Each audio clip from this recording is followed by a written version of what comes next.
kasih-Mu dalam tak terduga. Kau sungguh indah, tiada tandanya, mulia dan berkuasa. Ku kagum hormat akan Engkau. Ku kagum hormat akan Engkau. Kau Allah yang layak dipuji. Ku kagum akan Engkau. Ku kagum hormat akan Engkau. Ku kagum hormat akan Engkau. Kau Allah yang layak dipuji. Ku kagum akan Engkau. We worship You, Lord. Kami kagum akan Engkau. Kau mempesona kami. Oh, we are amazed by You.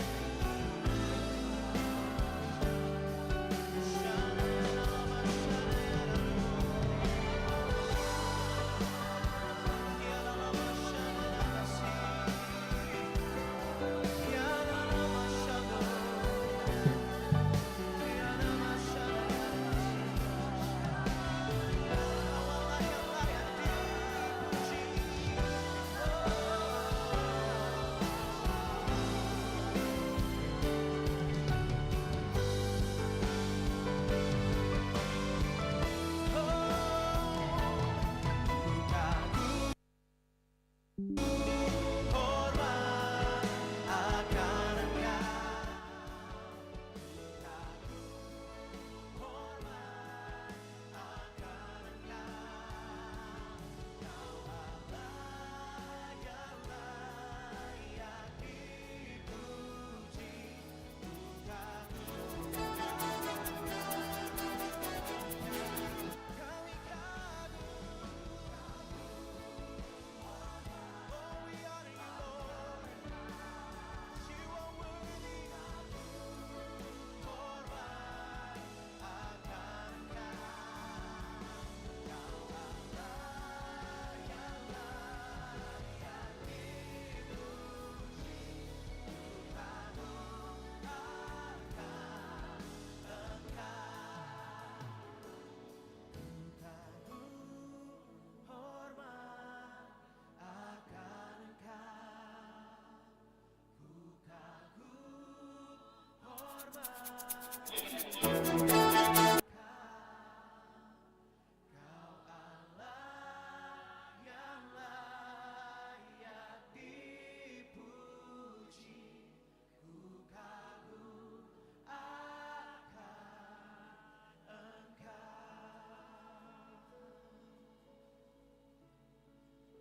Kami kagum akan Engkau, Tuhan. Kami kagum akan perbuatan-Mu, Tuhan.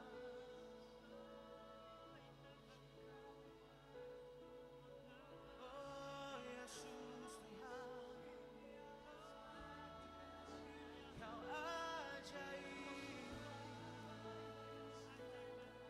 Kau dahsyat dalam segala perbuatan-Mu.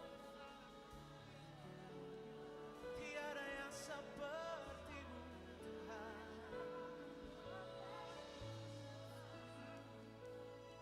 Ajaib yang Kau buat. 2 pada hari Minggu pukul 2:30 sore. Oh, there's no one else like You, Lord.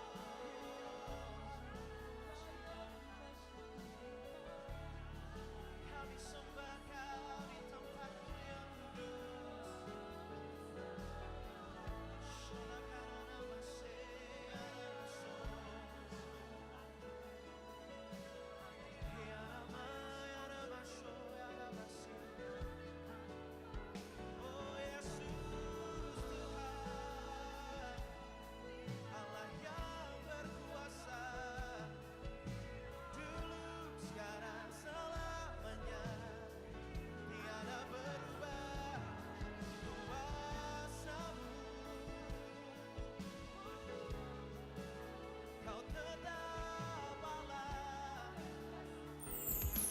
Shalom jemaat yang dikasihi Tuhan, berikut beberapa informasi kegiatan GBI Oikumene selama 1 minggu ke depan.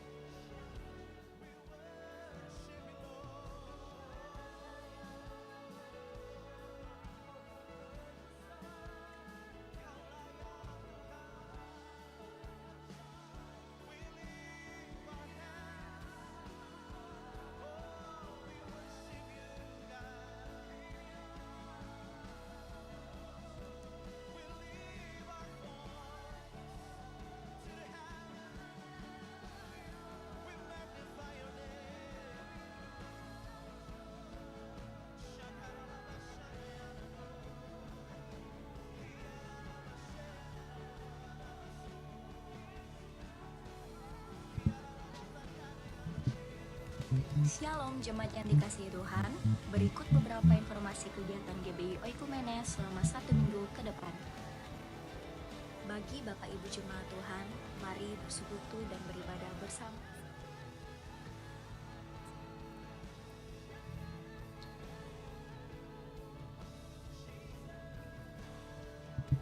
Shalom jemaat yang dikasihi Tuhan, berikut beberapa informasi kegiatan GBI Oikumene selama 1 minggu ke depan.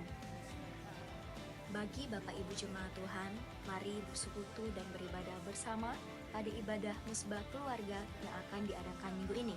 Berikut informasinya. Kami mengajak jemaat Tuhan sekalian untuk beribadah bersama menikmati hadirat Tuhan.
my Savior. Your love is the greatest love. I'll set my eyes above. You never give up on me. You never give up on me. Your love is the greatest love. I'll set my eyes above. You never give up on me. You never give up on me. And you never stand my ground. But I know your work will never. Shalom, selamat datang di Goal Sisi. Goal Sisi adalah sebuah gereja komunitas yang tepat untuk belajar, memahami, dan bertumbuh dengan benar dalam Kristus. Goal Sisi berfokus pada pemuridan dengan menanamkan value atau nilai-nilai hidup yang sesuai dengan kebenaran firman Tuhan. Kegiatan pemuridan yang diadakan yaitu Goal Kids, Ground, Playground, Fusion Ground, Fun Sport, Mesbah Keluarga, Fellowship, Pendalaman Alkitab, dan WBI. Tahukah kamu bahwa setiap talenta, bakat, waktu, dan semua yang kamu miliki dapat kamu gunakan untuk memuliakan Tuhan loh. Seperti Tuhan Yesus memanggil murid-muridnya untuk bertumbuh bersama dalam sebuah komunitas dan menghasilkan buah. Mari bergabung dalam Goal Sisi, kita menuai jiwa bagi Tuhan. Selamat beribadah, Tuhan Yesus memberkati.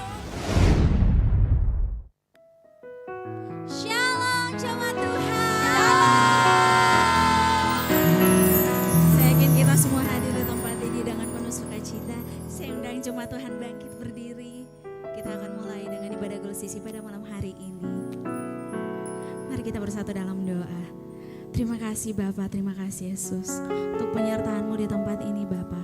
Kami anak-anak-Mu akan segera mulai ibadah kami Tuhan. Berkati ibadah ini, tutup bungkus ibadah ini hingga sampai pada selesainya. Inilah doa kami anak-anak-Mu Tuhan, di dalam nama Tuhan Yesus Kristus. Haleluya, amin. Saya persilakan jemaat Tuhan, silakan duduk kembali.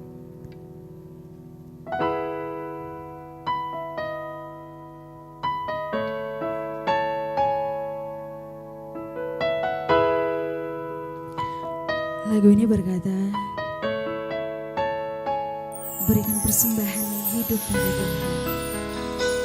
Seperti dalam takat 1 Petrus 2 ayatnya yang kelima.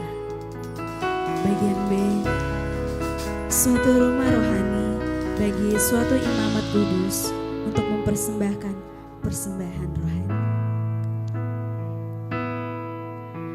Dalam setiap langkah Kau ada,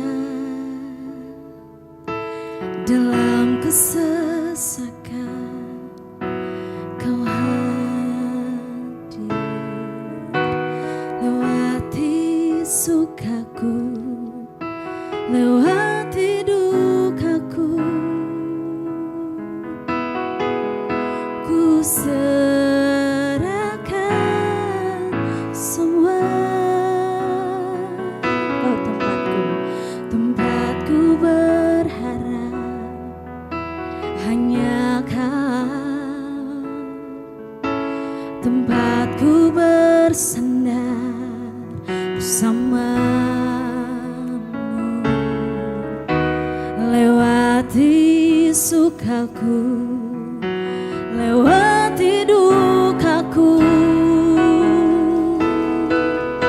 ku serahkan semua, biar jadi persembahan bagimu. Segenap hidup, segenap nafasku, jadi persembahan di bawah kakimu. Kebanggaanku, kejayaanku, tak ada artinya selain untukmu. Segenap hidup, segenap nafasku, jadi persembahan di atas mesbahmu. Kekuatanku,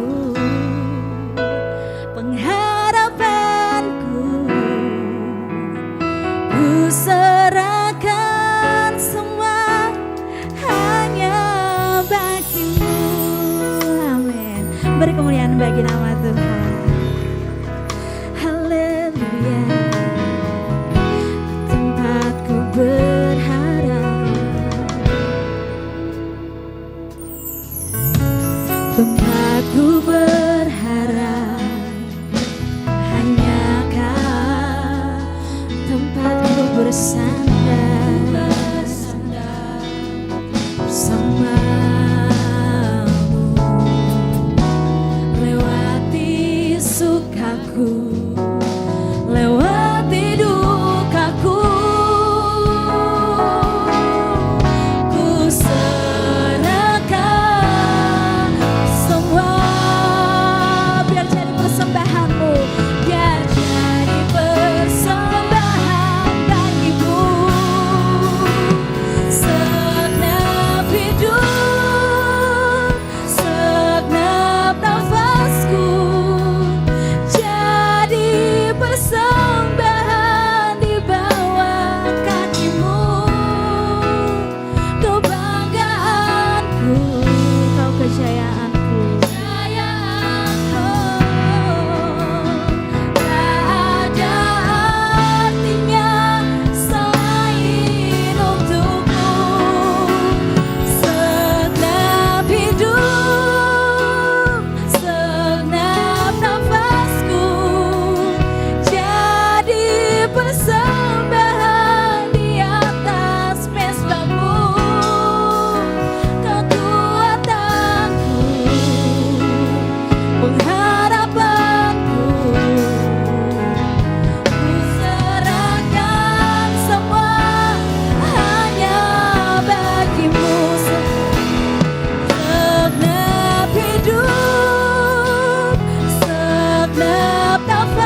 bersyukur Tuhan, Tuhan yang ditinggikan atas setiap pujian kami, atas penyembahan kami Tuhan.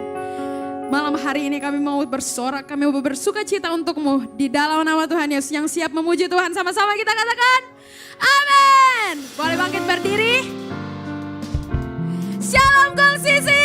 Shalom. Boleh lebih semangat daripada ini. Shalom Gong Sisi. Shalom. Haleluya, kita mau tinggikan nama Tuhan pada malam hari ini.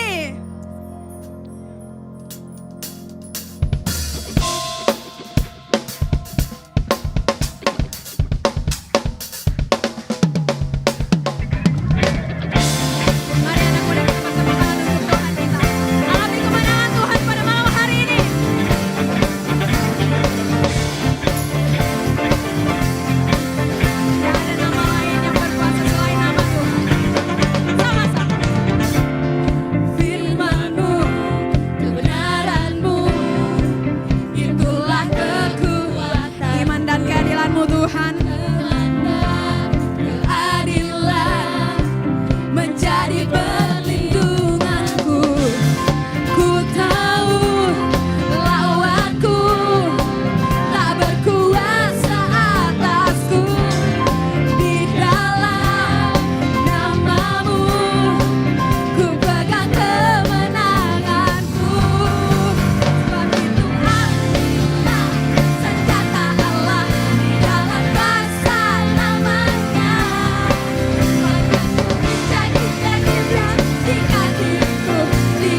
Lebih lagi kita mau puji Tuhan, amin.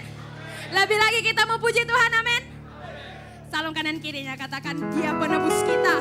Tuhan Yesus penebus kita. Dia penebusku, Dia hiduplah. Dia penebusku,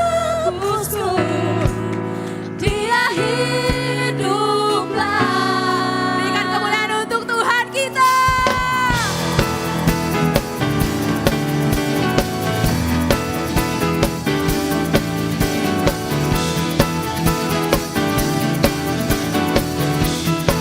Kami percaya Kau penolong kami.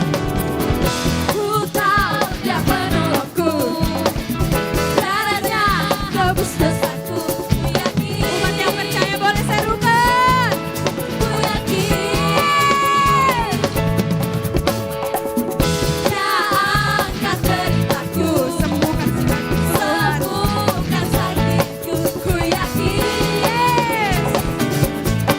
Ku yakin. Ku angkat hatiku. Siap-siap melompat untuk Tuhan. Dia hiduplah. Dia penebusku. Dia hiduplah.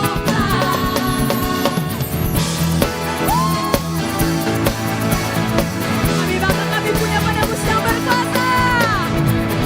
Dia tahu Dia penolongku, darahnya hapus dosaku. Ku yakin. Bersisi serukan. Ku yakin. Dia angkat deritaku, sembuhkan sakitku. Ku yakin. Yang yakin. Ku angkat hatiku. Menang atas maut. Dia penebusku. Dia hiduplah. Dia penebusku. Dia hiduplah. Sama-sama kita bertepuk tangan.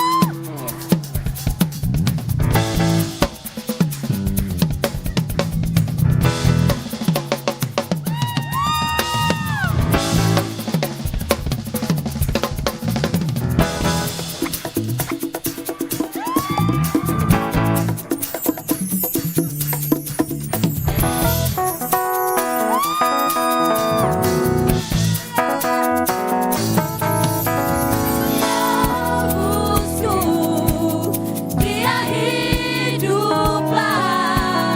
Dia penebusku, Dia hiduplah.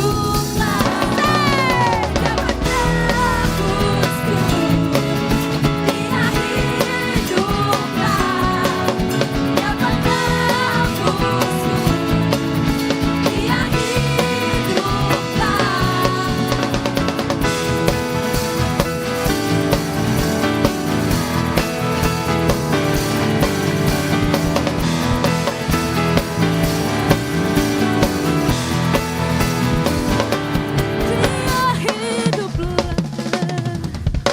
Tepuk tangan.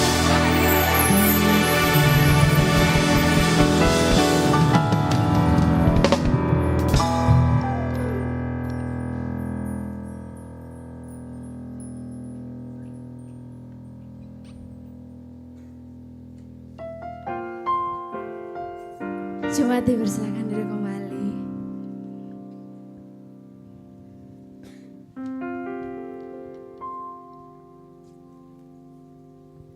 Puji nama Tuhan, tiba saatnya kita akan mendengarkan pembacaan katekismus untuk minggu ini. Hal-hal apa saja yang menjadi simbol dari Alkitab? Yang pertama, api.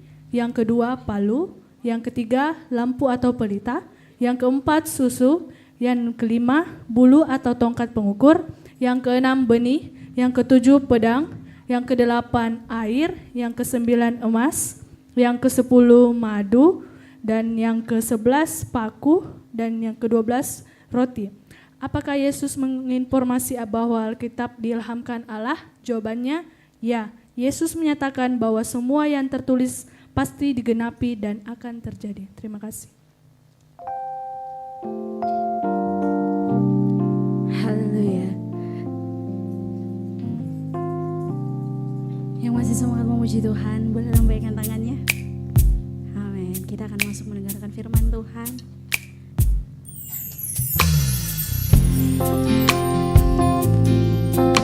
Mari siapkan hati kita untuk mendengarkan kebenaran firman Tuhan.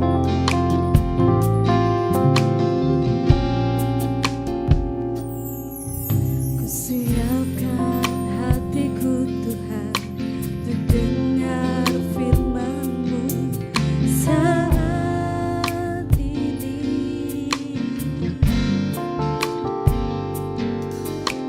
Sujud menyembah-Mu Tuhan, masuk hadirat-Mu saat ini.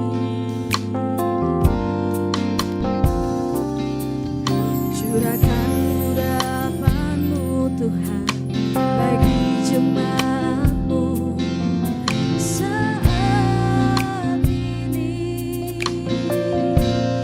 Ku siapkan hatiku Tuhan untuk dengar firman-Mu.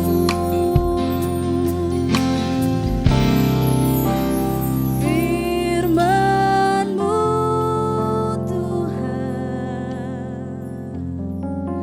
tiada berubah.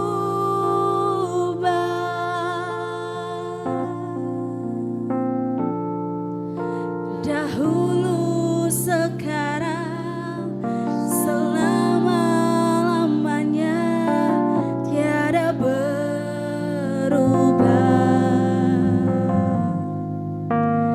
Firman-Mu Tuhan penolong hidupku. Ku siapkan hatiku Tuhan untuk dengar firman-Mu.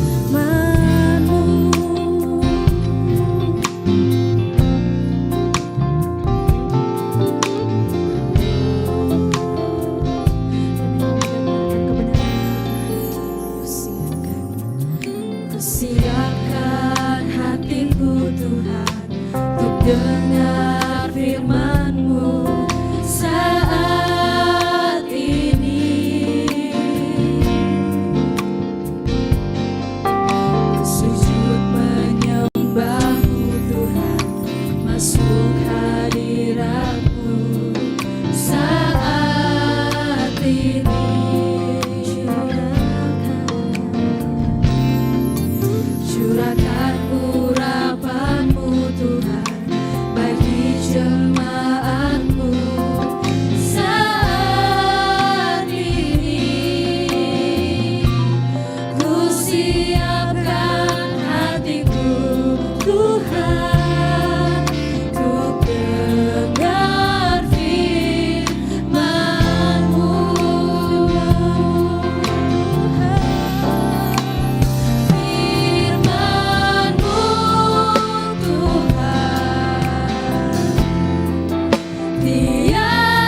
tiada yes. Dahulu sekarang selama-lamanya tiada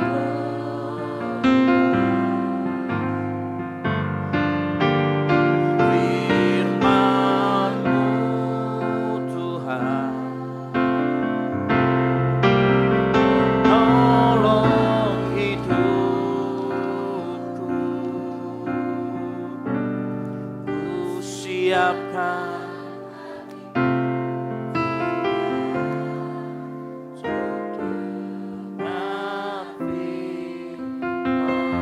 sama-sama katakan ku siapkan hatiku. Ku siapkan hatiku Tuhan untuk mengabdi. Sekali lagi sama-sama katakan ku siapkan hatiku Tuhan. Ku siapkan hatiku Amin. Tuhan untuk dengar firman. Kasih tepuk tangan yang meriah buat Tuhan Yesus. Amin. Amin. Haleluya. Haleluya. Kami siap Tuhan malam hari ini menerangkan firman Tuhan. Kami mengucap syukur karena Engkau bertahta di atas pujian penyembahan kami. Oleh karena itu tentunya kami mengucap syukur buat kebaikan-Mu yang melimpah dalam kehidupan kami. Kami mau dengarkan firman Tuhan. Di saat yang sama kami mau buka mata kami, telinga kami, pendengaran kami. Kami mau fokus ke depan mendengarkan firman Tuhan. Roh Kudus berbicara lah kepada kami melalui firman Tuhan yang disampaikan. Urapi juga hamba-Mu yang akan memberitakan firman Tuhan. Biar hamba-Mu memberitakan dengan bahasa yang sederhana sehingga jemaat Tuhan di tempat ini mengerti kebenaran firman Tuhan. Pulang membawa berkat rohani dari Tuhan. Yang menjadi doa kami Tuhan Yesus, kami siap mendengarkan firman Tuhan. Dan yang siap mendengarkan firman Tuhan sama-sama katakan amin. Silakan duduk. Baik, shalom. Kok loyo gitu ya? Shalom. Nah, luar biasa. Ya, puji Tuhan. Di luar hujannya deras, tapi saya yakin kalau engkau semua mau di tempat ini datang malam hari ini, mendengarkan firman Tuhan, memuji nama Tuhan, engkau luar biasa. Amin. Coba lihat samping kiri kanannya, engkau luar biasa bro. Ya, kenapa saya katakan luar biasa? Ya, kadang-kala kita berdoa minta hujan itu berhenti. Ya, tapi kenapa kita nggak rubah doa kita? Kita minta supaya Tuhan kirimkan orang-orang yang tangguh, yang mau menerjang hujan untuk datang ke tempat ini beribadah bersama-sama, muliakan nama Tuhan, amin. Dan apa jawabannya? Tuhan mengirimkan kita semua datang ke tempat ini karena Engkau adalah orang-orang yang tangguh di hadapan Tuhan. Haleluya. Baik, saya tidak menanyakan keadaan karena saya yakin keadaan kita beragam. Sekali lagi saya mau kasih tahu, keadaan kita beragam, mungkin ada yang saat ini sedang merasa tertekan dan lain sebagainya. Dan mungkin merasa saya tidak baik-baik saja. Tapi saya mau kasih tahu Tuhan Yesus tetap baik, amin. Tuhan Yesus tetap luar biasa, dia tetap pegang tangan kita. Baik, judul tema khotbah hari ini adalah Yesus Kristus Tuhan kita. Belum muncul-muncul, ada apa? Ya, sudah bisa? Baik, khotbah kita adalah Yesus Kristus Tuhan kita. Nah, mari kita buka bersama-sama di dalam Kolose 1 ayat 15 sampai dengan yang ke-23. Kolose 1 ayat 15 sampai dengan yang ke-23. Nah, saya jemput kita semua bangkit berdiri. Kita akan membaca secara bergantian. Saya ayat yang ganjil, yang lain yang berjemaat Tuhan ayat yang genap. Lalu kemudian di ayat 23 kita akan baca bersama-sama. Yang mengerti katakan yes. 3, 2, 1. Keutamaan Kristus. Ia adalah gambar Allah yang tidak kelihatan, yang sulung lebih utama dari segala yang diciptakan. 16.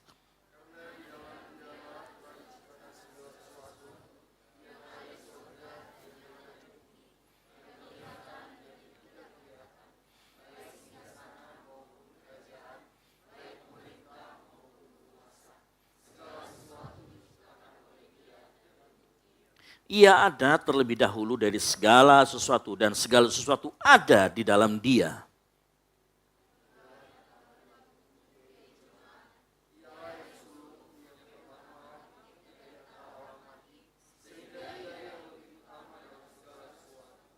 Karena seluruh kepenuhan Allah berkenan diam di dalam dia. 20.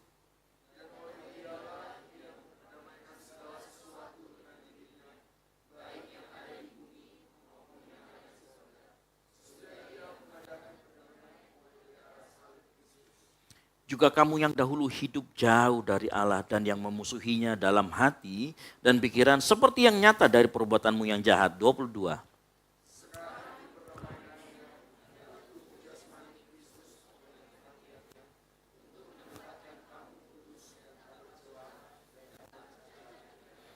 Kita sama-sama.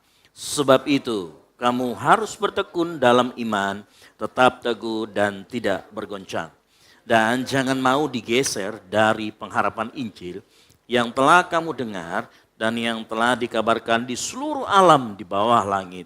Dan yang aku ini, Paulus, telah menjadi pelayannya. Amin. Silakan duduk. Berbagai orang yang mendengarkan, merenungkan, dan melakukan firman Tuhan. Baik. Nah, kita akan berbicara tentang keutamaan Yesus Kristus. Perikop yang kita baca itu adalah sebuah pernyataan dari Paulus tentang siapa itu Yesus sebelum dia inkarnasi menjadi manusia. Jadi kalau kita bicara tentang inkarnasinya sebagai manusia, maka kita bicara, kalau kita ditanya siapa itu Yesus setelah dia inkarnasi, maka kita akan berbicara dia ini anak Maria dan anak dari Yusuf ya. Dia anak Maria dan Yusuf. Dan sudah pasti dia adalah keturunan Daud. Kalau kita berbicara eksistensi Yesus setelah dia inkarnasi. Tetapi yang Paulus katakan di dalam perikop ini adalah Paulus berbicara mengenai eksistensi Yesus sebelum dia menjadi manusia. Nah kalau kita berbicara tentang Yesus sebelum dia kemudian inkarnasi, bahasa kita inkarnasi ya, mengambil rupa seorang manusia. Dia adalah pribadi kedua ya, yang lihat tangan saya, kedua dari Tritunggal. Dia adalah Sang Firman. Makanya kalau kita baca dalam Yohanes 1 ayat pertama, dikatakan pada mulanya adalah Firman. Firman itu bersama-sama dengan Allah, dan Firman itu adalah Allah. Hati-hati dengan saksi Yehova. Saksi Yehova, dia menambahkan, Firman itu adalah, dia pakai kata di sana, kata sandang adalah sebuah Allah. Jadi kalau saksi Yehova menganggap Yesus itu bukan Allah sepenuhnya, tetapi Allah kecil yang diciptakan. Ya, jadi hati-hati. Ya, saksi Yehova, saya sudah melarang keras, hati-hati, sudah mulai muncul di sekitaran Unhas dan lain sebagainya. Gitu ya. Jadi kalau ketemu, kalau kita tidak kuat berdebat, hindari. Ya, kalau dia sudah masuk ke dalam kamar, apalagi saya tadi malam bercerita bersama siapa? Tiara, dia bilang, iya sekarang sudah ada yang berani masuk, katanya digedor-gedor satu, kalau Kristen ditanyain. Gitu ya, hati-hati. Biasa modusnya seperti itu, dan mereka orang-orang yang sangat gigih. Ya, kalau memang nggak tahu cara berargumen dengan mereka, hindari. Yang setuju katakan amin.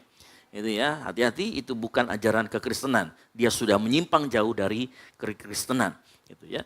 Kalau kita melihat Yesus, kita kembali lagi, kalau kita melihat Yesus bahwa dia adalah Sang Firman, itu adalah keberadaannya sebelum dia mengambil hakikat kemanusiaan. Nah kita ingat kemarin waktu belajar tentang Tritunggal, bahwa Sang Firman itu tidak dilahirkan, betul?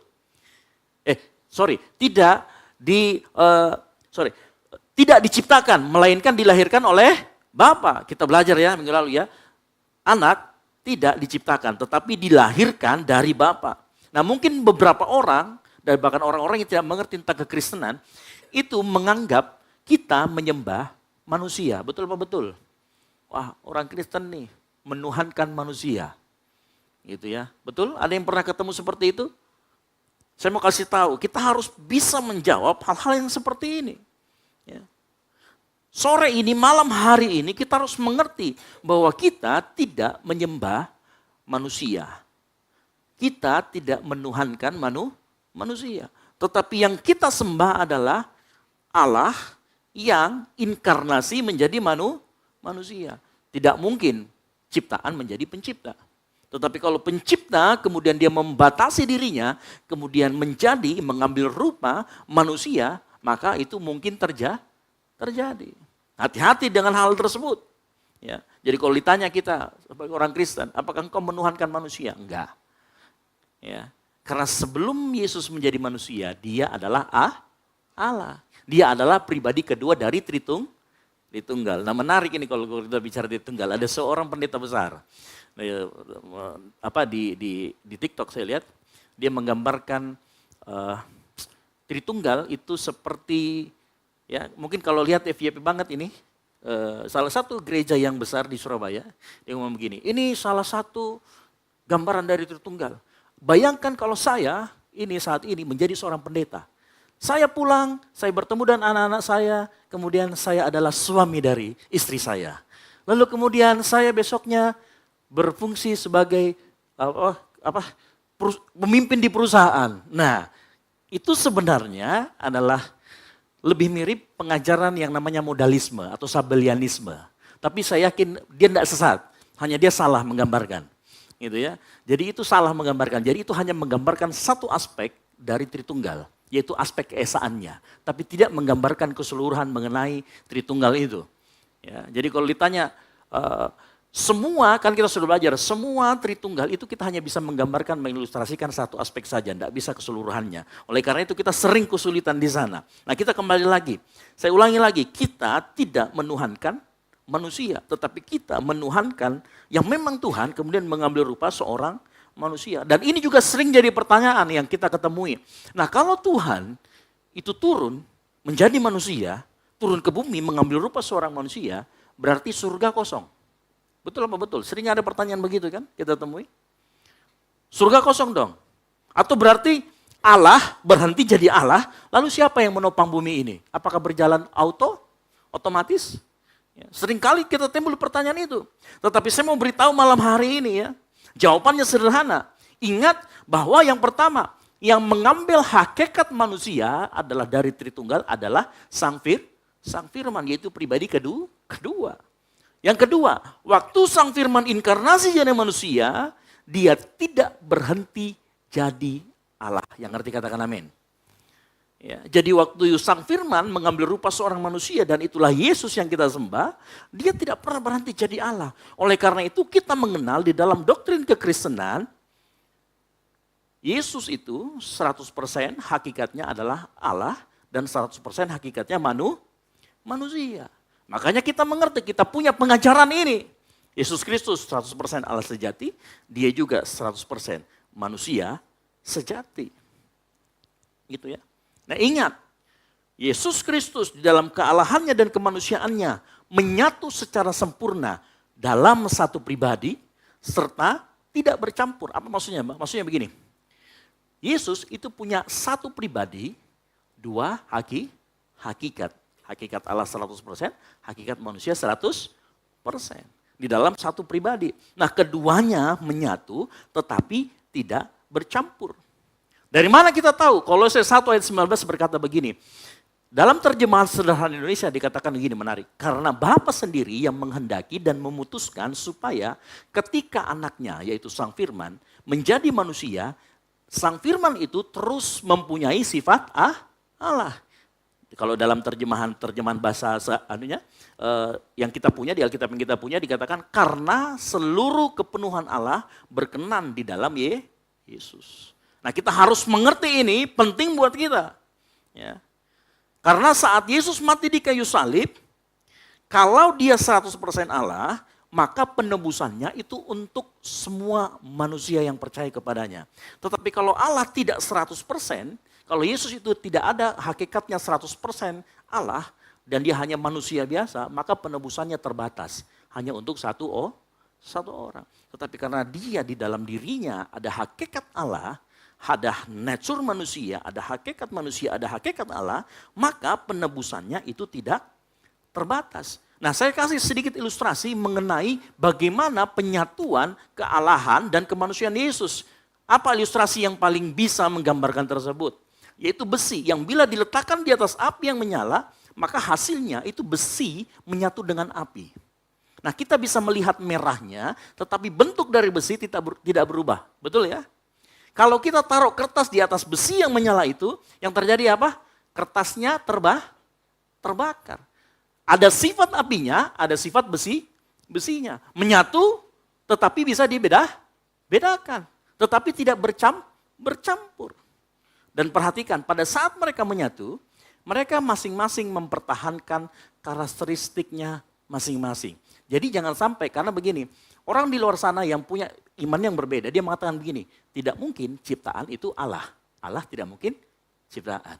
Nah, tetapi Yesus ini adalah pribadi yang berbeda, karena di dalam satu pribadi ada dua hakikat. Gitu ya. Makanya perhatikan, saat kita beriman kepada ketuhanan Yesus Kristus, karena dia adalah Sang Firman, maka di saat yang sama kita beriman kepada Allah, yaitu Bapa kita. Dan di saat yang bersamaan, kita juga diselamatkan oleh iman melalui pengorbanan Tuhan Yesus di kayu salib. Jadi jangan ada yang bertanya, Kak, kalau saya menyembah Bapa, berarti saya tidak menyembah Yesus. Enggak. Kalau engkau menyembah Bapa, engkau juga berarti secara bersama-sama menyembah Yesus. Pada saat engkau menyembah Yesus, bersama-sama engkau juga sedang menyembah Roh Kudus dan pribadi Allah Bapa. Ya. Nah, kita harus mengerti ini. Yang setuju katakan amin. Ya. Nah, kalau kita mengerti ini, maka kita tidak mudah diombang-ambingkan dengan berbagai macam-macam pengajaran yang bisa menyesatkan kita, terutama masalah doktrin. Ya. Saya rindu kita semua di tempat ini menjadi bukan hanya orang yang kalau datang ke gereja hanya cari firman Tuhan, yang kemudian membuat kita melihat diri sendiri sebagai orang yang menyedihkan. Kemudian begitu angkat lagu menangis-nangis, tapi nggak tahu siapa Tuhan, nggak kenal siapa itu Yesus. Begitu ada ajaran yang baru, ada ajaran yang aneh-aneh, GBI pernah ditempa dengan ajaran yang aneh-aneh. Yaitu tadi modalisme, sabelianisme. Mungkin pernah dengar salah satu pendeta namanya Joshua Teuh yang mengajarkan oneness. Oneness itu gini, waktu perjanjian lama, dia Allah Bapa. Begitu dia perjanjian baru, berubah jadi Yesus. Begitu Yesus sudah berkorban, dia naik ke surga, dia berubah jadi Roh Kudus. Tapi hanya satu. Itu ajaran atau konsep yang salah. Makanya tadi yang hamba Tuhan yang tadi dia ngomong begitu. Artinya hanya mengisyaratkan tentang fungsi. Padahal Tritunggal tidak berbicara seperti itu. Nah, kalau kita memahami dia sebagai fungsi, maka adalah pertanyaan yang tadi. Berarti surga kosong dong waktu dia turun jadi manusia. Nah, kan begitu. Tetapi karena kita mengerti Allah itu Tritunggal, maka kita bisa mengetahui bahwa surga tidak pernah kosong. Bahwa Sang Firman saat dia menjadi manusia tidak pernah berhenti. Jadi Allah. Sampai di sini mengerti ya? Atau saya lihat muka-mukanya mulai, kalau mau muntah ada di belakang ini ya. Sudah mulai ini ya. Kalau sudah mulai pening pusing, di sini ada banyak dokter bisa minta obatnya, resepnya ya. Ya, kita lanjut lagi. Nah, Allah Bapa mempunyai dimensi yang berbeda dari manusia. Apa itu dimensi yang berbeda? Dan bahkan dikatakan, Yesus pernah ngomong begini, Allah adalah roh. Barang siapa menyembah Allah, hendaklah ia menyembah di dalam roh dan kebenaran. Nah, waktu Yesus mengatakan Allah itu roh, itu bukan hanya berbicara sesuatu yang tidak kasat mata. Tetapi dia berbicara bahwa dimensi Allah itu berbeda dengan dimensi manusia. Nah, apa maksudnya? Maksudnya adalah begini, Allah itu adalah sesuatu ya, yang tidak terikat oleh ruang dan waktu. Karena dia yang menciptakan ruang dan waktu. Dia di atas atau di luar dari waktu. Makanya dimensinya bisa sangat berbeda. Nah, permasalahannya begini. Manusia tidak akan bisa mencapai dimensi Allah. Karena dia adalah ciptaan. Oleh karena itu, Allah harus menyatakan dirinya supaya dia dikenal kepada manusia. Yes. Allah menyatakan dirinya kepada manusia melalui seorang pribadi yang namanya Yesus. Makanya di dalam Kolose 1 ayat 15 dikatakan begini, Yesus adalah gambar Allah yang tidak kelihatan. Yang sulung lebih utama dari segala yang diciptakan. Dari terjemahan sederhana Indonesia dikatakan gini, Kristus Yesus itu, di dalam diri Kristus Yesus mencerminkan semua sifat Allah. Jadi begini, kita bisa berinteraksi dengan Allah Bapa tadi yang di luar dimensi kita, di luar ruang dan waktu kita, kalau kita punya relationship dengan yang namanya Yesus. Yang ngerti katakan amin. Makanya di dalam Alkitab kita, dia banyak berbicara tentang Yesus dan karya penebusannya. Makanya khotbah malam hari ini kita berbicara tentang Yesus adalah Tuhan. Jadi tidak ada keraguan, saya harapkan begini, setelah kita keluar dari tempat ini, tidak ada keraguan kenapa kita menyembah Yesus. Karena dia betul-betul Allah, yang setuju katakan amin. Ya. Nah kita harus paham hal seperti ini. Ya. Nah mengapa Yesus diumpamakan sebagai gambar Allah? Gambar adalah sebuah bentuk visual yang sangat kuat. Gambar juga memiliki kekuatan untuk mengkomunikasikan sesuatu. Ngerti maksudnya ya? Gambar itu, kalau kita melihat sebuah gambar, contoh lah misalkan. Kalau kita lihat gambar anak kecil, yang ada orang tuanya pegang pisau satunya, yang satunya berarti bapak mamanya lagi berantem. Kan begitu ya guru sekolah minggu, kalau misalkan anak sekolah, kenapa gambarmu pakai pisau semua ini? Iya di rumah lagi berantem. Ya kan? Atau misalkan dia gambar, kenapa kok gelap sekali? Kok gambar itu kayak ada hantu-hantu? Iya. Habis Kak lihat hantu. Nah itu menggambarkan, karena gambar seringkali mencerminkan itu. Ya. Memiliki kekuatan untuk mengkomunikasikan ide dan konsep dengan cepat dan jelas. Dengan gambar, sebuah pesan dapat disampaikan dalam sekejap mata. Tanpa perlu banyak kata. Ya. Kalau saya bikin yang ini ya, kalau saya tulis yang ini gini. Itu kan selesai kan masalahnya kan. Sebenarnya kalau saya nunjukin ini udah selesai, kita khotbah kita pulang. Karena sudah ada di situ, sudah gambar ini. Cuman kan harus dijelaskan, betul ya? Nah oleh karena itu, ya, kita jelaskan malam hari ini. Makanya di sini sudah mulai banyak yang pusing ya, sabar ya. Makanya saya mau kasih tahu begini. Yesus itu gambar dari Allah yang di luar dimensi kita tadi. Makanya Yesus dikatakan mencerminkan sifat Allah. Karena Yesus itu 100% adalah Allah. Manusia tidak hanya bisa mengenal tetapi juga bisa berinteraksi dengan Allah kalau dia berinteraksi dengan Yesus. Yang setuju katakan amin. Makanya begini, kekristenan kita ya di dalam iman kita yang dipentingkan adalah relationship atau hubungan. Sama-sama katakan relationship. Relationship dengan siapa?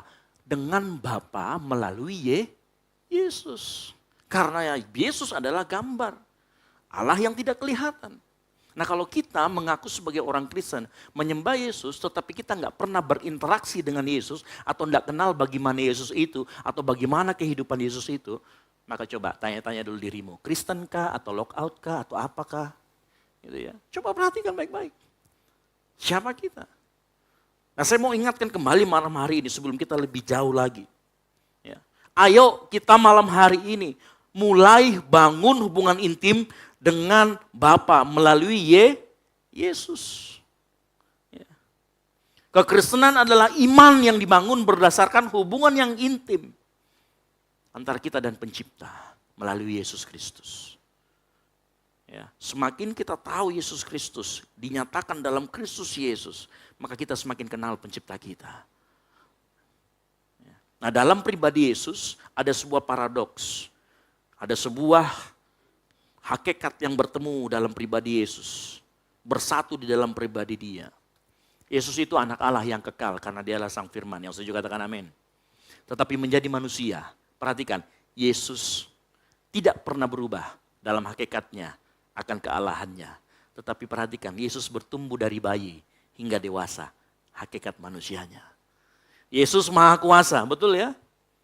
Hakikat Allah, tetapi dia bisa letih, tidur, bahkan mati. Karena dia juga punya hakikat manusia. Yesus Maha Hadir, tetapi harus berjalan dari suatu tempat ke tempat yang lain. Karena dia di saat yang bersamaan, dia Maha Hadir, tetapi dia juga punya hakikat kemanusiaan. Apa kuncinya? Kuncinya adalah kita bisa membedakan kapan hakikat Allahnya terlihat, kapan hakikat manusianya terlihat. Ya. Tadi saya tanya di dalam ibadah raya ketiga, siapa yang percaya bahwa Allah bisa melakukan segalanya? Semuanya angkat tangan.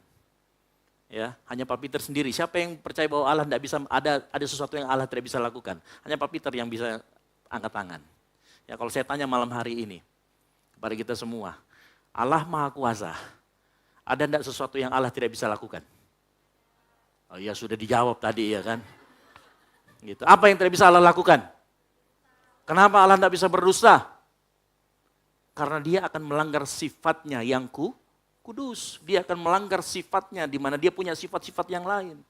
Makanya kalau pernah dengar YouTube, ya, salah satu orang yang selalu menghina kekristenan, dia ngomong begini, bisa nggak sih Allah itu menciptakan batu yang tidak bisa diangkat? Pernah dengar YouTube yang seperti itu? Ya, terus kita, iya pertanyaan apa itu? Bagaimana jawabnya? Saya mau kasih tahu jawabannya. Ya, pada saat Allah mau memutuskan sesuatu, semua sifat-sifatnya harus ikut dalam keputusan itu.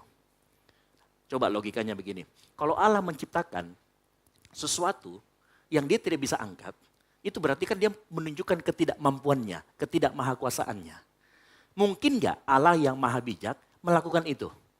Kalau dia lakukan itu berarti Allahnya bodoh, betul? Kalau dia bodoh berarti dia tidak menunjukkan dia maha hikmatnya itu nggak ditunjukkan sama dia. Berarti salah cara berpikir kita, betul? Ya. Makanya ada memang hal-hal yang tidak bisa Allah lakukan. Yaitu dia tidak dicobai dan tidak bisa tidak mencobai dan tidak dicobai. Allah juga tidak bisa berdusta. Karena itu melanggar kekudusannya. Ya. Makanya pertanyaan itu adalah pertanyaan yang bodoh. Nah, saya sudah ajari malam hari ini, jadi kalau ketemu sama YouTube yang seperti itu sudah tahu jawabannya ya. Gitu ya. Kemahakuasaan Allah itu tidak berarti dia bisa melakukan dan akan melakukan apa saja. Enggak. Dia dibatasi oleh sifat-sifatnya sendiri. Karena dia yang sudah paling kasta tertingginya, Mi. Ibarat kata kalau Dev di pastori dia adalah kasta tertinggi. Nah kalau di universe ini dia adalah kasta yang paling tinggi. Siapa yang bisa membatasi? Tidak ada. Hanya pribadinya sendiri. Karena dia ada mandiri. Dia ada untuk dirinya sendiri. Dia tidak bergantung pada siapapun. Enggak perlu manusia pun dia bisa jalan sendiri. Itu ya, makanya dengar baik-baik. Kalau engkau malam hari ini dipakai Tuhan secara luar biasa, ya, itu artinya anugerah Tuhan. Karena dia bisa pakai batu-batu itu untuk memuji Tuhan kalau dia mau. Tapi kalau dia pilih kita untuk kita memuji Tuhan, untuk kita datang di tempat ini, dia pilih kita untuk diselamatkan. Itu karena kasih karunia-Nya saja yang berlimpah dalam kehidupan kita. Yang ngerti katakan amin. Itu ya, itu karena kedaulatannya sebagai Allah, dia pilih kita. Makanya nggak ada yang bisa kita sombongkan, mengerti? Nggak ada yang bisa kita show off di tempat ini. Karena kita semua nggak ada apa-apanya di hadapan Tuhan. Ya. Nah, seorang, ya, jadi kita tidak mungkin bisa, nah kita lanjut lagi, kita lanjut lagi. Makanya begini ya, makanya Yesus itu seringkali dia memperlihatkan kealahannya, kadang-kala dia juga memperlihatkan kemanusiaannya. Kalau kita baca nanti dalam Matius 24 ayat 24 ayat 2 ya, dia berkata begini. Ini Yesus, dia tahu masa depan apa yang akan terjadi dengan bait Allah. Dia ngomong, kamu melihat semuanya itu, aku berkata kepadamu, sesungguhnya tidak satu pun batu di sini akan terletak di atas batu yang lain. Semuanya akan diruntuhkan. Yesus sudah tahu masa depan. Tetapi dalam Markus 13 ayat 32, di tempat itu dia ngomong begini. Tetapi tentang hari itu, hari kiamat, tidak seorang pun yang tahu. Malaikat di sorga pun tidak, dan anak pun tidak, hanya Bapa saja. Ya. Jadi Allah itu, ya, kita harus bisa membedakan kapan dia menunjukkan kemanusiaannya, kapan dia menunjukkan kealahannya. Ya. Pertanyaannya adalah apakah sifat kemanusiaan dan kealahannya ya saling mengurangi? Tidak, bersatu dengan sempurna. Makanya kita tidak bisa menggunakan kemanusiaannya untuk menyangkal kealahannya. Contoh, karena Yesus lapar, maka Yesus bukan Allah. Tidak bisa menggunakan itu. Kenapa? Karena Yesus itu 100% manusia, 100% Allah. Banyak yang kayak begitu kan? Tuhan kok mati. Halo? Betul? Mati itu adalah hakikat manusia. Hakikat manusia tidak bisa digunakan untuk menyangkal kealahannya. Karena di saat yang bersamaan, dia 100% manusia, dia juga 100% Allah. Sebaliknya juga, kealahannya tidak bisa digunakan untuk menyangkal kemanusiaannya. Contoh, wah Yesus berjalan di atas air, artinya Son Gokong? Enggak ya. Bukan. Apakah dia makhluk roh? Enggak. Dia juga adalah manusia seutuhnya. Artinya kemanusiaannya tidak bisa digunakan untuk menyangkal kealahannya. Jadi kalau ada orang di YouTube yang ngomong, Allah kok mati, Allah kok lapar, abaikan saja karena dia tidak mengerti konsep kekristenan kita yang saya juga katakan amin. Ya, saya sudah menjelaskan malam hari ini. Makanya anak Allah atau sang firman itu yang ilahi tahu segala hal, tetapi memilih untuk tidak memiliki pengetahuan itu di dalam kemahatauannya. Dalam kemanusiaannya, sorry. Jadi maksudnya begini, waktu Allah dia bilang dia nggak tahu hari kiamat, itu dia memilih untuk tidak tahu. Di dalam kemanusiaannya. Makanya nggak bisa diperlawankan, nggak bisa dipertentangkan antara kemanusiaan dan keilahian Yesus. Nah berikutnya, seorang teolog mengatakan begini, Allah ketika berinkarnasi, waktu dia jadi manusia, dia tidak dibatasi dalam kuasanya, dia tetap maha kuasa.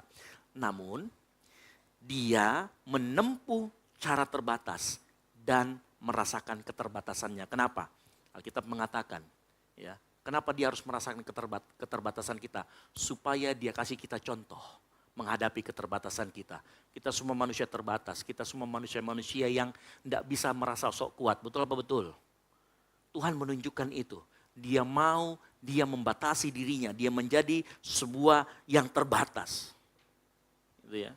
Supaya dia mengerti apa beban kita, apa pergumulan kita. Dia bukan imam yang hanya melihat dari atas tapi nggak pernah turut merasakan. Dia Tuhan yang ikut merasakan apa yang kita rasakan. Yang setuju katakan amin. Melalui apa? Waktu dia inkarnasi menjadi manusia. Nah yang menjadi masalah itu begini. Yang menjadi masalah adalah kita itu tidak bisa membayangkan apa rasanya menjadi maha tahu. Kita sebenarnya maha tahu tetapi memilih untuk tidak tahu. Saya ulangi lagi, permasalahannya adalah kita tidak bisa membayangkan seperti apa rasanya menjadi maha tahu dan memilih untuk mengalami ketidaktahuan. Yesus itu begitu, dia maha tahu tapi dia memilih untuk mengalami ketidaktahuan. Nah kalau manusia kan beda ya, kalau manusia itu aku tahu tapi pura-pura tidak tahu ya. Ya, yang sering nulis itu gitu ya. Yang itu yang kita sering lakukan. Tapi sore ini ada hal yang menarik. Begini ya, Allah yang membatasi dirinya. Kalau Tuhan Yesus yang pra-eksistensinya adalah Allah, mau membatasi dirinya dengan cara mengambil hakikat kemanusiaan, harusnya ini juga menjadi cerminan. Agar kita juga mengenal istilah membatasi diri. Sama-sama katakan membatasi diri.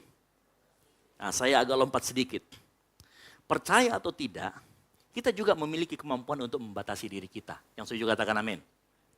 Ya, membatasi diri ini bukan hal yang mudah, makanya saya mau ajarkan malam hari ini. Kita sudah berbicara tentang keutamaan Yesus Kristus. Namun malam hari ini kita bicara, kalau Yesus bisa, Sang Allah itu mau membatasi dirinya, berarti kita juga punya kemampuan untuk membatasi diri.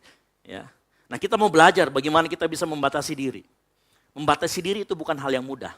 Apalagi kalau kita itu punya kekuatan, punya otoritas. Betul apa betul? Enggak mudah membatasi diri kita. Contoh, saya kasih contoh. Salah satu contoh tokoh di Alkitab. Kita tahu yang namanya Salomo. Salomo itu punya berapa istri? 700 istri dan 300 gundik. Saya mau bilang, ini Salomo, dia tidak bisa membatasi dirinya namanya kebucinan. Tahu kebucinan? Setiap lihat cewek jatuh cinta. Ya, ada di sini yang model begitu? Lihat samping kiri kanannya, bukan jikau. Gitu ya. Halo? Loh iya. Salomo ini punya 700 istri dan 300 gundik. Artinya begini, setiap dia lihat cewek, bucin. Setiap dia lihat cewek, bucin. Belum selesai bucin sama yang itu, bucin yang sebelah sana. Dia nggak bisa membatasi dirinya dengan namanya bucin. Kalau anak muda bicara bucin, ketawanya luar biasa. Ya. Halo yang bucin? Ya. Lihat ini, lihat catatannya gini ya. Gini, padahal begini ya, perhatikan. Padahal Salomo waktu diangkat menjadi raja sama Daud, dia itu dikasih tahu begini. Dalam satu raja-raja, ayat 2 sampai 23 dikatakan begini. Aku ini akan menempuh segala jalan yang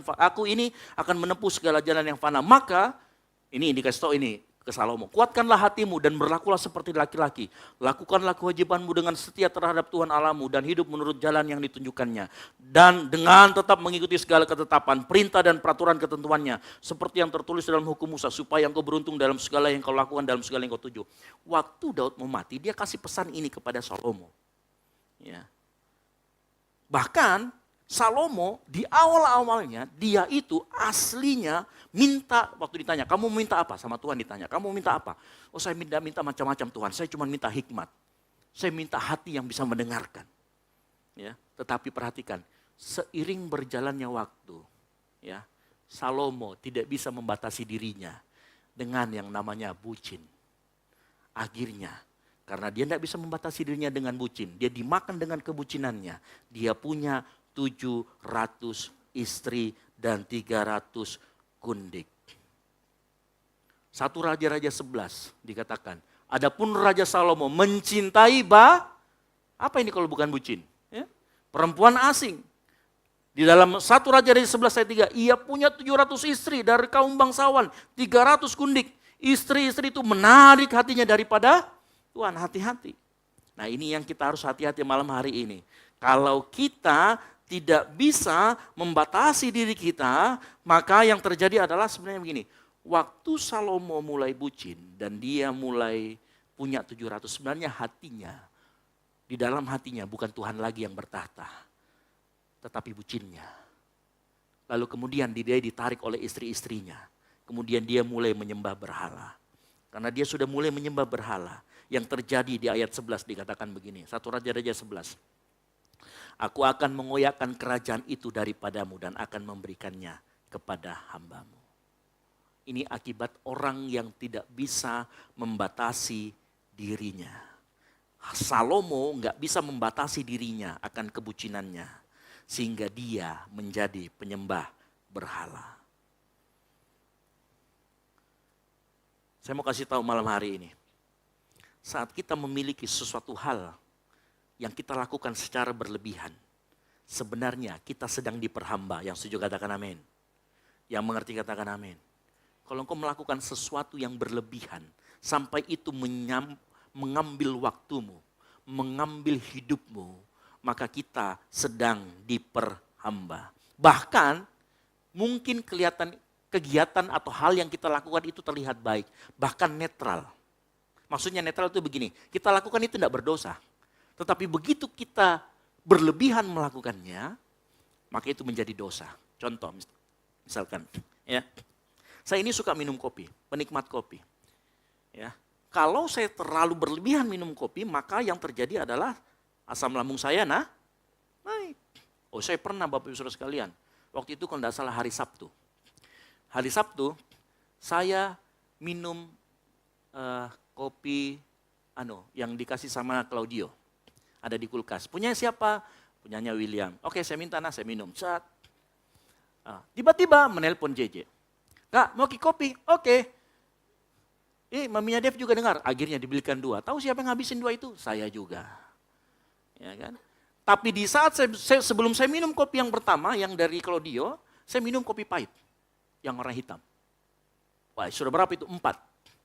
Hari itu saya dapat lagi 1 kopi. Saya lupa kopi dari siapa lagi itu. Akhirnya saya waktu itu kalau nggak salah malam minggu pagi, minggu malam saya tidak bisa tidur sama sekali. Karena begini jantung. Itu karena sesuatu yang berlebihan. Apalagi yang membuat kita berlebihan. Contoh yang suka bermain game, halo? Yang sering ML, ya, push rank dan lain sebagainya. Hati-hati. Apakah bermain game salah? Push rank salah? Tidak. Tapi kalau itu berlebihan, maka itu akan membawa hati kita ke arah yang salah, yang setuju katakan amin. Kalau itu berlebihan, itu bisa membuat kita melupakan hal-hal yang prioritas. Betul apa betul? Ya, membuat kita melupakan apa yang harusnya membuat kita itu prioritas. Saat kita mengacaukan skala prioritas dalam kehidupan kita, maka yang terjadi adalah perlambatan dalam hidupmu. Cita-cita yang harusnya engkau gapai 2 tahun, bisa menjadi 10 tahun. Kenapa? Salah menempatkan prioritas. Karena ada satu hal di sana yang kau lakukan secara berlebihan. Yang ngerti katakan amin. Makanya kau butuh yang namanya membatasi diri. Kita perlu kemampuan untuk membatasi diri. Dan Tuhan sudah kasih itu. Ya. Hal yang sama seperti waktu kita makan. Ya kalau yang bagian makan ini saya juga masih bergumul ya. Sama-sama kita bergumul, yang setuju katakan amin. Ya, saya itu kalau ketemu dengan yang namanya babi, wah, apalagi bagian samcannya, waduh. Gitu ya. Makanya saking saya sukanya makan babi itu ada di sini yang saya rekomendasikan jadi peternak babi. Gitu ya. Itu saking sukanya, ya. Tapi nggak tahu yang bersangkutan mau atau tidak, karena harga babi lagi naik. Gitu ya. Gitu ya. Nggak usah sebut-sebut Alto, ya. Halo? Ya. Itu saya juga berlebihan. Kalau lihat ini ya, kalau lihat dari depan memang kayak kelihatan langsing. Oh, coba dari samping. 6 bulan. Ya. Serius. Saya juga masih bergumul dengan makanan. Makanan kalau kita konsumsi secara berlebihan bisa mengakibatkan asam urat, kolesterol, dan gula darah. Betul apa betul? Makanya hindari yang namanya berlebihan. Kita perlu membatasi diri kita. Ya. Penyakit yang datang kalau kita tidak bisa membatasi diri kita. Ya. Bahkan maaf, kadangkala hal yang kita lihat baik pun, kalau dilakukan secara berlebihan, itu bisa merusak kita. Contoh ya, orang tua yang sayang sekali sama anaknya, ini sayang sekali. Bukan hanya sekedar, mungkin dia tidak sampai manjakan seperti apa, tapi disayang. Contoh, ada misalnya orang tua yang kalau anaknya lupa bawa tasnya ke sekolah, dia anterin. Ya. Tahu, kalau kita melakukan itu seterusnya, maka anak akan bergantung sama kita. Dan itu akan merusak dia ternyata. Dia menjadi pribadi yang tidak bisa bertanggung jawab. Nah ini yang hati-hati kita. Ini yang harus kita menjadi perhatian. Segala sesuatu yang berlebihan akan merusak kehidupan kita. Yang setuju katakan amin. Makanya sesuatu yang tampak baik saat porsinya berlebihan justru akan mendatangkan kemalangan. Ya, di dalam kekristenan kita ada yang bertanya sama saya, Kak boleh enggak ini, boleh enggak itu? Saya bilang boleh. Yang penting begini, apa manfaatnya untuk kamu? Yang kedua, apakah itu kamu lakukan berlebihan atau tidak? Jangan sampai kita melakukannya secara berlebihan. Kita perlu membatasi diri kita. Yang setuju katakan amin. Ya, engkau boleh kok main biliar. Ya, cuman kalau main biliar dari jam 6 sore sampai jam 6 pagi berikutnya, itu namanya berlebih. Ya, gitu ya. Itu ya, boleh. Itu ya. Boleh main Dota. Saya juga pemain Dota dulu gitu ya. Dulu saya main Dota dari jam 2 siang sampai jam 10 malam. Waktu belum ada ibadah raya 2 dan 3. Ya teman main saya itu Jody. Gitu ya. Tapi sekarang sudah bertobat, puji Tuhan. Gitu ya. Tapi dulu waktu saya tinggal di Bekasi, waktu saya belum menjadi seperti sekarang ini tahun 2018.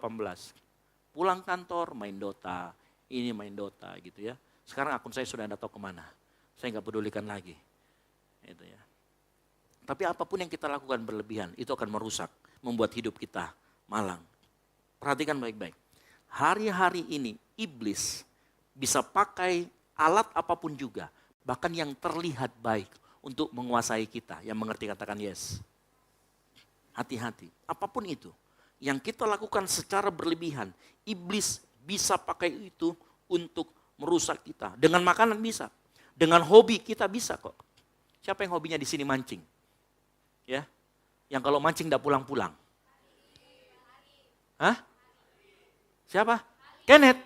Jangan Kenneth dituduh lagi ya kita. Gitu ya. Gitu ya. Halo? Ya. Hobi kita bisa. Segala macam apapun bisa. Bahkan barang di tangan kita pun bisa. Makanya Paulus berkata begini. Di dalam 1 Korintus ayat 6 ayat 12b. Ya 1 Korintus 6 pasal 6 ayat 12b dikatakan gini.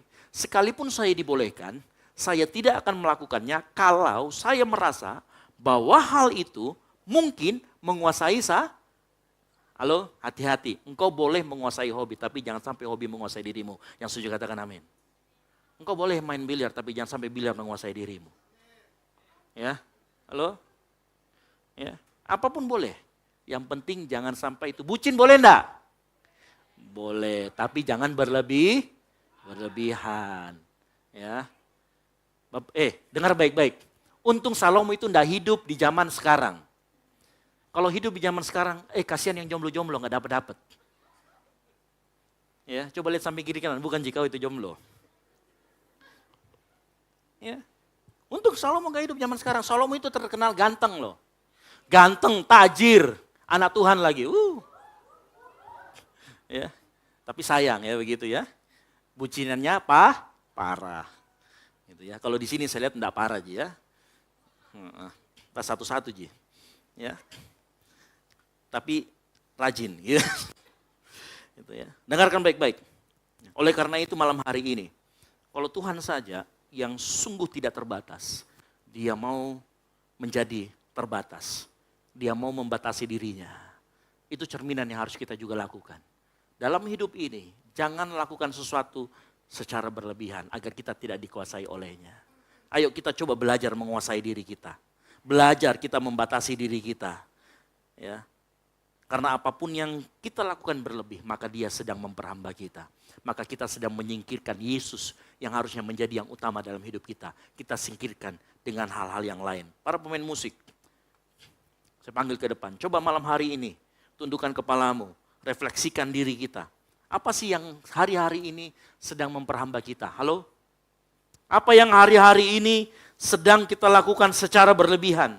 Hobi kita kah, makanan kah, kebiasaan-kebiasaan kita kah, barang apapun itu atau apapun yang kita lakukan. Coba refleksi diri kita malam hari ini.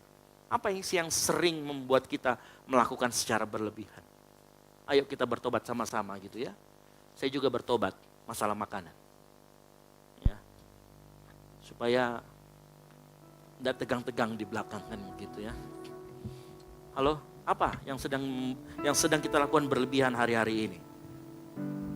Apa yang membuat kita mulai jauh dari Tuhan? Kegiatanmu kah? Bahkan mohon maaf saya katakan, saya tidak lagi mendegradasikan pelayanan. Apakah pelayananmu yang kau lakukan berlebihan sehingga itu membuat hubunganmu dengan Tuhan, waktu-waktu pribadimu dengan Tuhan menjadi hilang? Kuliahmu kah yang membuat kau waktu-waktu pribadimu dengan Tuhan jadi hilang? Apa yang membuat kita tidak bisa membatasi diri kita? Apa yang membuat kita melakukan secara berlebihan? Saat kita melakukan itu secara berlebihan, sebenarnya kita sedang mengeluarkan Yesus dari dalam hidup kita. Kita sedang gantikan dia dengan sesuatu yang fana. Yesus Sang Firman, pribadi kedua dari Allah Tritunggal. Dia memilih untuk membatasi dirinya. Refleksi kita malam hari ini, cerminan kita malam hari ini. Coba kita berhenti dan kita berani katakan tidak untuk apa yang kita lakukan secara berlebihan. Yang setuju katakan amin. Tutup Alkitabmu, kita bangkit berdiri.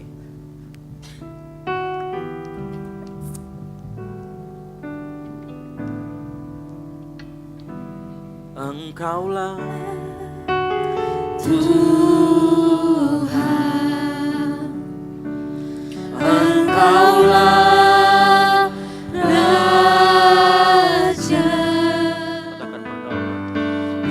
berdaulat atas hidupku, ku berserah. Sekali lagi, Engkaulah Tuhan, Engkaulah Tuhan, Engkaulah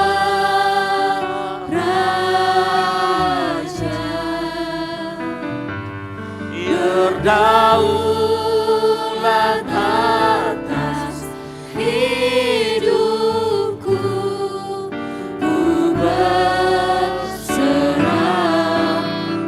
Kasih tepuk tangan buat Tuhan Raja kita. Amin. Nyanyikan pujian ini. Ku rindu setiap waktu hidup di kebenaran-Mu, bukan dengan kuatku, namun karena Roh-Mu. Yesus Kau yang ku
pujian ini, coba sambil kita melihat apa sih yang hari-hari ini, akhir-akhir ini memperhamba hidup kita.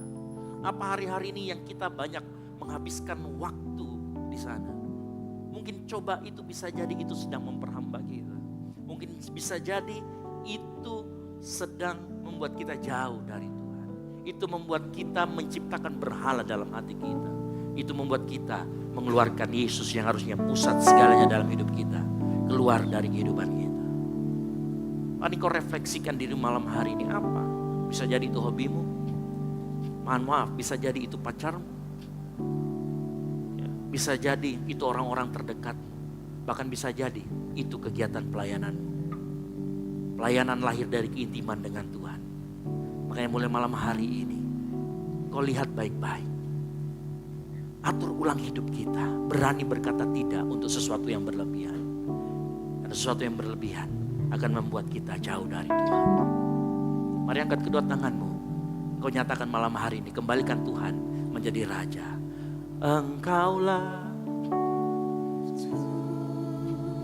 Yes, Yesus. Amin.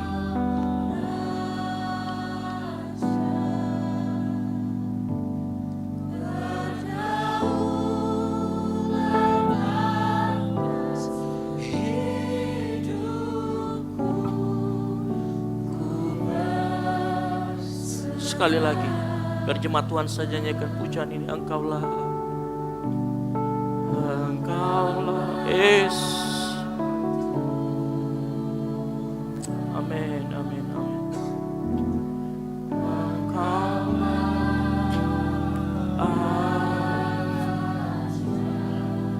amin. Berdaun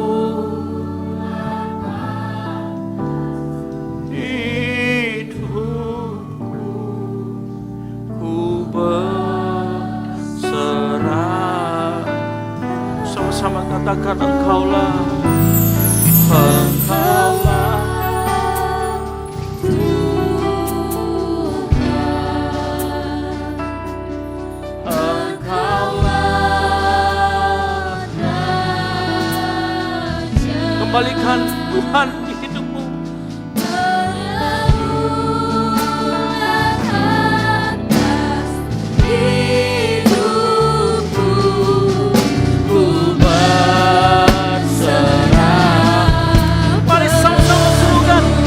Katakan Tuhan Yesus, Engkaulah Tuhan dan Raja.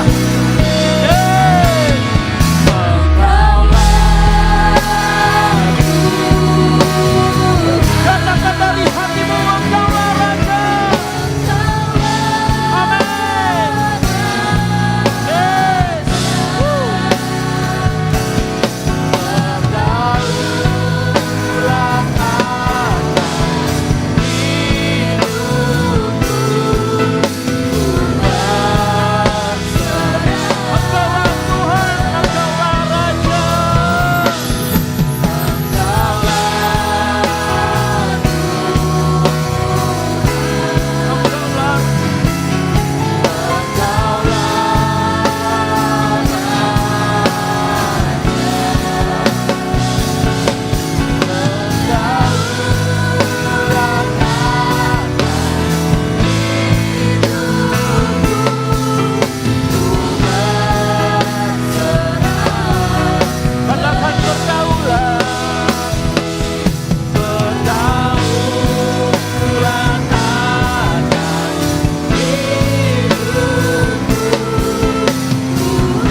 Kami melalui firman Tuhan disampaikan, juga kau mengingatkan hamba-Mu untuk kami berhenti melakukan sesuatu secara berlebihan. Karena yang berlebihan itu akan membuat kami jauh daripadamu, akan membuat kami menimpa kemalangan Tuhan.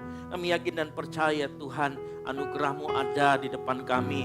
Anugerah-Mu yang selalu mengingatkan kami sehingga malam hari ini kami disadarkan kembali betapa Engkau mau agar setiap kami kembali di hadapan-Mu Tuhan. Agar kami kembali meletakkan Engkau di hati kami. Agar kami kembali menempatkan Engkau Raja yang berdaulat dalam kehidupan kami. Terima kasih buat firman-Mu. Hamba-Mu selesai berbicara, tapi Roh Kudus yang ada dalam setiap hati anak-anak-Mu akan terus mengingatkan mereka dalam setiap kehidupan mereka sehari-hari. Mengingatkan mereka akan firman Tuhan yang disampaikan malam hari ini. Terima kasih Bapa, terima kasih Yesus, terima kasih Roh Kudus. Ini yang menjadi doa kami yakin dan percaya melalui firman Tuhan kami diberkati. Yang diberkati oleh firman Tuhan sama-sama katakan amin. Silakan duduk.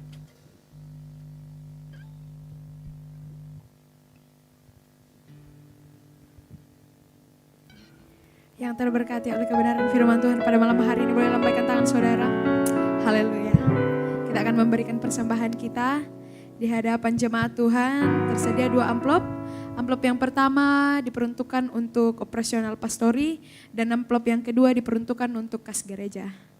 Mari kita persiapkan persembahan kita. Kita tundukkan kepala, kita satu dalam doa, kita berdoa.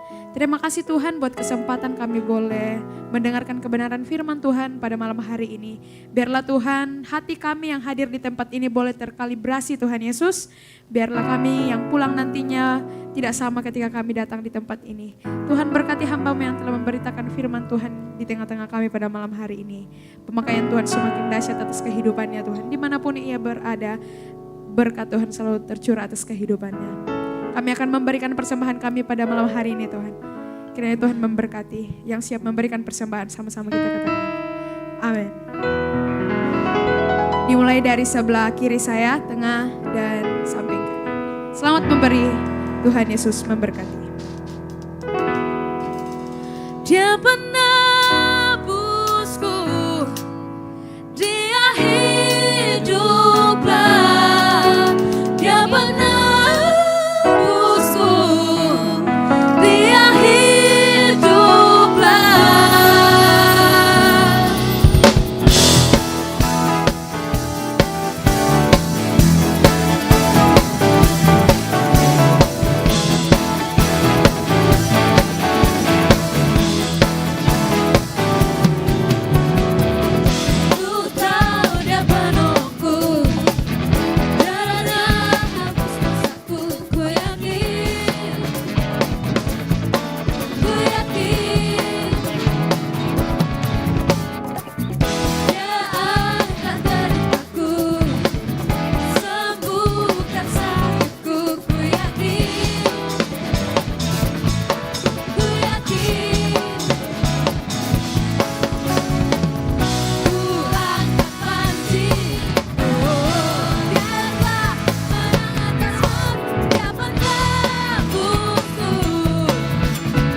kembali jemaat Tuhan. Kita akan mendengarkan pengumuman selama sepekan ke depan. Kepada tim multimedia kami persilakan.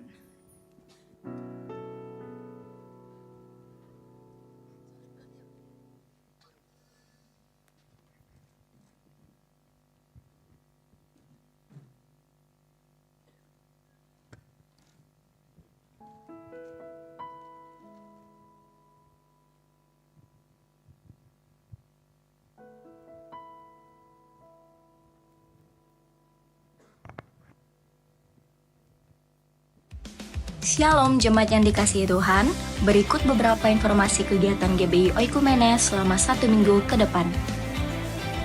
Bagi Bapak Ibu jemaat Tuhan, mari bersekutu dan beribadah bersama pada ibadah musbah keluarga yang akan diadakan minggu ini. Berikut informasinya.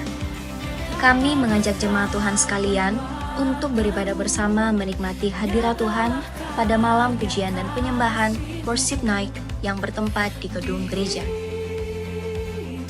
Doa sarapan pagi bersama akan diadakan pada hari Sabtu pukul 5 pagi bertempat di gereja. Bapak Ibu jemaat Tuhan juga dapat menyaksikannya secara online melalui live streaming YouTube GBI Oikumene. Doa pelayan dan puasa akan diadakan pada hari Sabtu pukul 6 sore bertempat di gereja. Gladi bersih untuk ibadah raya pertama akan diadakan pada hari Sabtu pukul 7 malam, ibadah raya 2 pada hari Minggu pukul 2:30 sore, dan gladi bersih untuk ibadah raya ketiga akan diadakan pada hari Sabtu pukul 10 pagi. Ibadah raya Minggu diadakan sebanyak 3 kali, yaitu pukul 9 pagi, pukul 5 sore, dan pukul 7 malam. Ibadah raya yang pertama dan kedua akan disertai ibadah anak sekolah minggu. Ibadah-ibadah ini juga dapat disaksikan secara online melalui live YouTube GBI Oikumene. Bagi saudara-saudari yang ingin mendapatkan dukungan doa, silakan menghubungi nomor berikut. Pondok Daud akan diadakan setiap hari Selasa dan Jumat pukul 3 sore bertempat di ruang sekolah minggu. Bagi jemaat Tuhan yang berkerinduan untuk didoakan, silakan mengisi form pokok doa yang telah disiapkan. Mari tetap saling menopang dalam doa-doa kita kepada Tuhan. Bagi saudara-saudari yang membutuhkan layanan konseling, penyerahan anak, dan pernikahan, silakan menghubungi nomor berikut. Baptisan akan diadakan pada minggu terakhir setiap 3 bulan sekali. Bagi saudara sekalian yang membutuhkan layanan baptisan, silakan menghubungi nomor berikut. Persembahan persepuluhan dan persembahan lainnya dapat ditransfer melalui rekening BCA dengan nomor 7993 111 777 atas nama GBI Oikumene. Jangan lupa untuk mencantumkan keterangan untuk setiap persembahan yang diberikan. Perpuluhan yang jemaat Tuhan berikan akan dipergunakan seluruhnya untuk pekerjaan Tuhan di tempat ini dan akan dilaporkan secara periodik serta terbuka kepada jemaat Tuhan sekalian. Bagi Bapak Ibu jemaat Tuhan dan saudara sekalian yang rindu untuk melayani Tuhan, silakan mengisi formulir dengan cara scan barcode berikut atau menghubungi nomor berikut. Mari memakai waktu dan talenta yang Tuhan beri bagi kemuliaan namanya.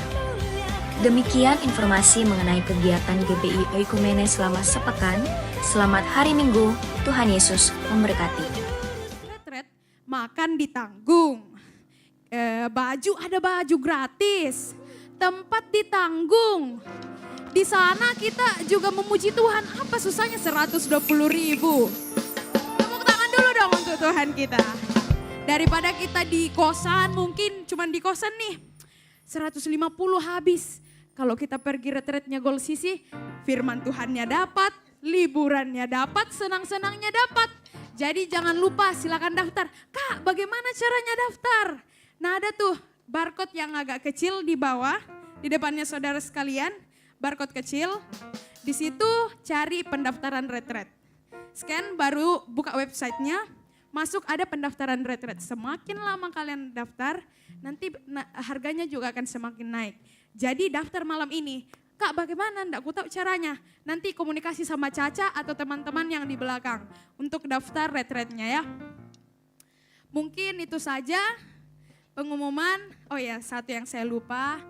Di kanan kiri kita ada Aser yang membawa form untuk pengisian doa. Mungkin ada teman-teman yang mau ujian minggu depan, mungkin ada yang dalam pergumulan, silakan tulis pokok doanya, serahkan kembali ke Aser. Di tempat ini kita ada namanya Pondok Daud. Kita akan doakan semua pergumulan jemaat-jemaat Tuhan. Tempat ini tidak tahu pergumulan masing-masingnya kita. Jadi itulah kita jalankan form doa, silakan isi, nanti kita akan doakan bersama. Ada yang mau ujian mungkin, ada yang keluarganya sakit atau apa, silakan isi di form doa itu, serahkan kembali ke Aser, kami akan doakan di Selasa dan Jumat. Mungkin itu saja pengumuman, terima kasih. Oh ini ya, sudah kode-kode sharing di depan, katanya di bawah ada basar. Buat biayanya kita nih, nanti di nanti di tempat retreatnya kita. Jadi teman-teman di sini mengusahakan. Di bawah katanya ada cincau. Enak sekali karena yang buat ini katanya Taci ya. Oh ya. Apa rival? Aduh, ya maaf ya. Ya, tadi rival kode-kode. Mungkin itu saja pengumuman, teman-teman. Harganya berapa? Oh, cuma 20.000. Ada juga puding harganya 15. Enak sekali. Nanti coba dulu. Nanti kalau jelek enggak enak, coba komplainnya saja ke rival ya. Oke, itu dia pengumuman pada malam hari ini. Terima kasih.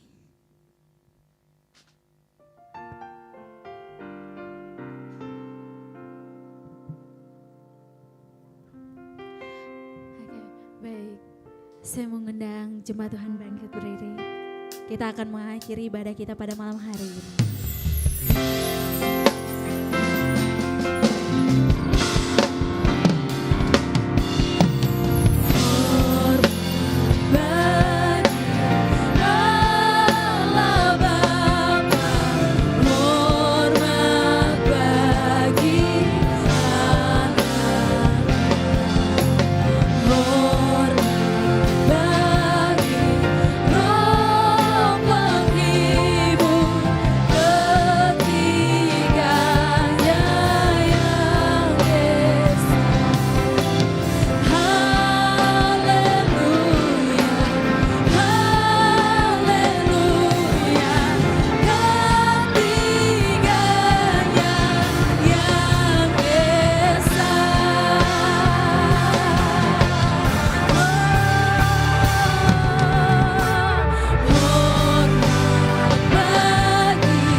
Sungguh luar biasa Engkau dalam ibadah kami, sungguh dahsyat Engkau dalam setiap pujian dan penyembahan kami Tuhan. Biar setiap apa yang boleh kami naikkan pada malam hari ini berbau harum di hadapan Tuhan. Apa yang baik pada malam hari ini, kami setiap anak-anak-Mu kami mau bersepakat Tuhan. Kami mau bersehati menaikkan pokok-pokok doa kami di hadapan Tuhan. Pada malam hari ini kami berdoa untuk setiap anak-anak-Mu yang telah mengambil bagian dalam pelayanan di tempat ini Tuhan. Apapun bentuk pelayanan mereka Bapa, kami percaya semuanya untuk hormat kemuliaan nama Tuhan. Semuanya daripada Tuhan dan kami kembalikan semuanya untuk kemuliaan nama-Mu Bapa. Apa yang Tuhan percayakan kepada kami, talenta yang Tuhan percayakan, potensi yang Tuhan percayakan, ajarkan kami Tuhan menjadi murid-murid yang bijaksana untuk mengelolanya bagi kemuliaan nama Tuhan, untuk mengembangkannya bagi kemuliaan nama Tuhan. Bapa yang baik, kami juga berdoa untuk Kaisar Tuhan yang telah menyampaikan kebenaran firman-Mu pada malam hari ini untuk kami semua. Apapun Tuhan yang menjadi visi misi-Mu dalam hidupnya melalui pelayanan di tempat ini, Engkau terus kerjakan dengan urapan yang lebih dahsyat lagi. Engkau berkati pekerjaannya, Engkau berkati keluarganya, semuanya untuk kemuliaan nama-Mu Bapa. Pada malam hari ini Tuhan kami berdoa, sekiranya pada ibadah kami Tuhan ada teman-teman kami yang belum sempat hadir. Mungkin teman-teman kami yang sedang dalam kelemahan tubuh, kami percaya Engkau Allah yang Maha Penyembuh. Engkau datang Tuhan sebagai dokter di atas segala dokter, tabib di atas segala tabib yang mampu menyembuhkan setiap sakit penyakit teman-teman kami, saudara-saudara kami Tuhan. Kalaupun teman-teman kami Tuhan yang pada malam hari ini ada yang lalai atau sudah mulai menjauh daripada Tuhan, kami percaya Bapa, tangan kasih-Mu yang kuat akan menarik mereka kembali untuk kami boleh sama-sama datang menikmati hadirat Tuhan di tempat ini. Terima kasih Bapa yang baik, pada malam hari ini kami juga berdoa untuk setiap kami Tuhan yang ada di tempat ini, untuk setiap anak-anak-Mu Tuhan yang membutuhkan lapangan pekerjaan. Kami percaya Tuhan Yesus sudah menyediakan lapangan pekerjaan yang terbaik. Engkau terus bawa kami Tuhan dalam perkenanan-Mu, Engkau terus bawa kami Tuhan dalam skenario-Mu yang terbaik dalam hidup kami. Dan kami percaya kami akan mengikuti apa yang janji Tuhan dalam hidup kami. Kami percaya akan menghidupi janjinya Tuhan dalam hidup kami. Terima kasih Bapa yang baik, pada malam hari ini kami juga berdoa Tuhan untuk bangsa dan negara kami Indonesia. Kami percaya Bapa, hati-Mu tertuju bagi bangsa ini. Kami percaya Tuhan ada rencana Tuhan yang indah dan lebih dahsyat lagi akan dikerjakan bagi bangsa kami. Kami berdoa Tuhan untuk pemerintahan di bangsa ini mulai dari pusat hingga ke pelosok tanah air Tuhan. Engkau yang berikan otoritas daripada surga-Mu, biar setiap apa yang mereka kerjakan bagi Tuhan, Engkau berikan otoritas daripada surga-Mu Bapa, berikan tanggung jawab yang besar, dan mereka melakukan semuanya untuk kepentingan bersama, dan dikembalikan semuanya untuk hormat kemuliaan nama Tuhan. Terima kasih Bapa yang baik, kami Tuhan, anak-anak-Mu pada malam hari ini yang masih berkuliah, Tuhan berikan kami hikmat kebijaksanaan daripada-Mu. Kami tidak mampu tanpa pertolongan-Mu Tuhan. Biar kepintaran, hikmat, kebijaksanaan Tuhan limpahkan dalam setiap tugas tanggung jawab kami. Biar Tuhan menyertai hidup kami.